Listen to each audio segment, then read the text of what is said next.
Yeah, we will fight po kasi this fight is worth fighting for. But as sabi ko nga po sa inyo, di ba? Hate the sin, love the sinner. Dagdagan ko pa po.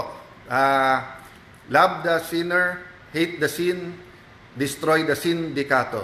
Yan. Kasi minsan pag may sin, ikaw lang. Minsan, marami na, sindikato na yon. So yun ang gagawin natin. So, ingat lang po tayo sa mga malicious accusations. Alam niyo ho ba kung anong malicious? Malicious is mali, meaning wrong, pero delicious. Ibig sabihin, masarap pakinggan. Kaya malicious, di ba? So, of course, from my point of view, kung from his point of view, he thinks valid yung accusation, then I'll respect that. But from my point of view, it's malicious because nga hindi ko alam kung ano exactly at bakit ganun ang accusation at bakit suddenly, etc. But as I told you, always ready to face the consequences.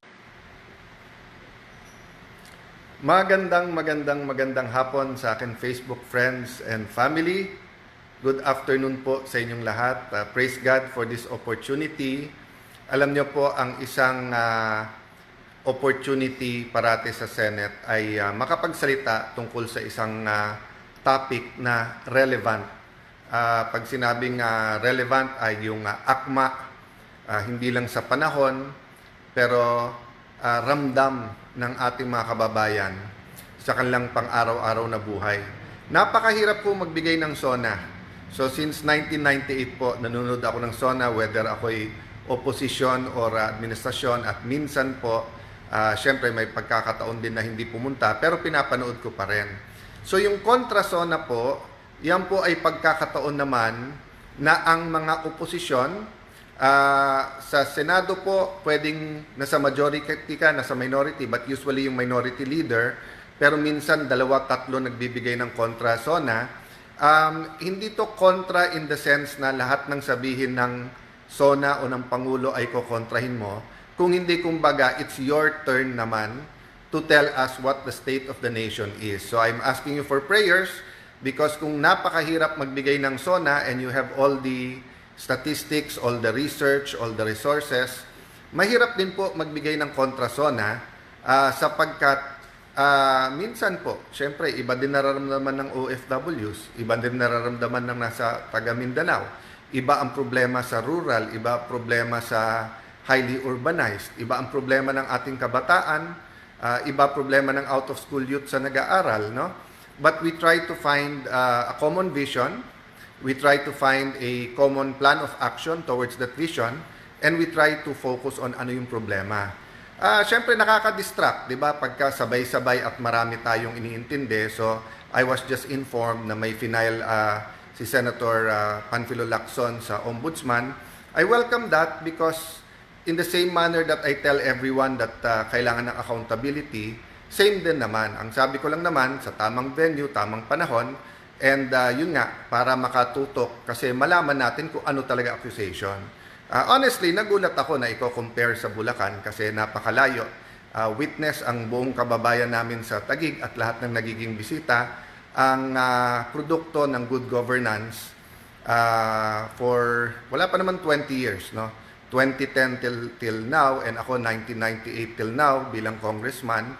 At makikita nyo naman po talaga yung development. Hindi ko na isa-isahin, but ang point ko lang po ay lalo sa ating mga kapatid sa media na nagtatanong, pag nandyan na yung akusasyon at specific, sasagutin natin. Kasi ngayon, medyo general pa at saka parang sweeping.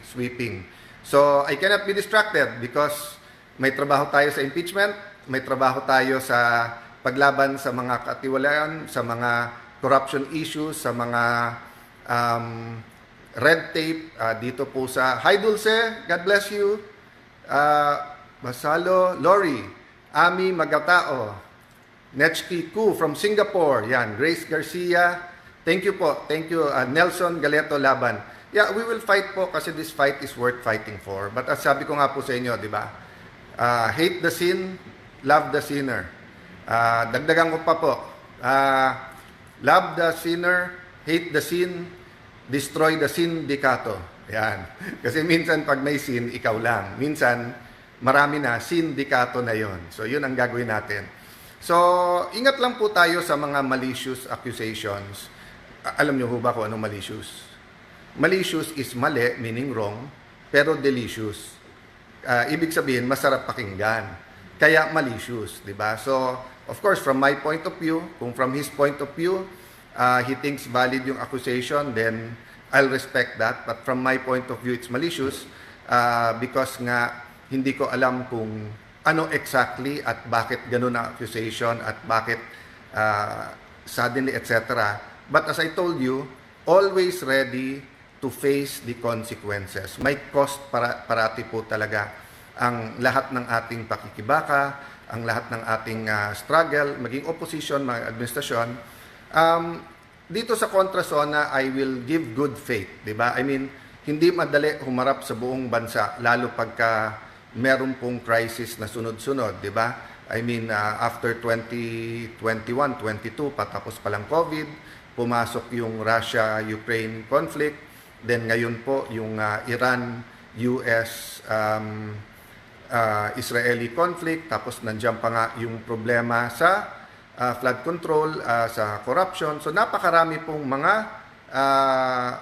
dapat isipin, dapat tutukan. Thank you Ferdy Bro Santos, ang ating mahal na konsehal. Thank you po sa mga kagawad, mga kapitan, lahat po ng mga tagigenyo na nag-support. Alam nyo naman po gaano tayo kahigpit, alam nyo naman reputasyon.